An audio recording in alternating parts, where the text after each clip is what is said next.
আসসালামু আলাইকুম রহমতুল্লাহ বরকাতুহু। যুগে যুগে কেন কিতাব পাঠানো হয়েছিল? আপনি কি সেই কিতাব দিয়ে কোনোভাবে উপকৃত হচ্ছেন?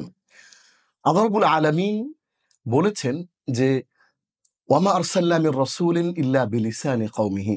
প্রতিটা জাতির নবী পাঠানো হয়েছে তার ভাষায় এবং কিতাব দেয়া হয়েছে তাদেরকে আল্লাহর পক্ষ থেকে, এবং এই নবী এবং রাসূলরা কিন্তু তাদেরকে সঠিক পথের দিশা কিন্তু দিয়েছিল।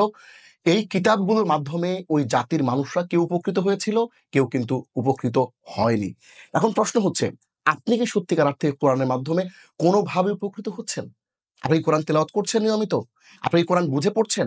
আপনি কি কোরআন নিয়ে চিন্তা ভাবনা করছেন?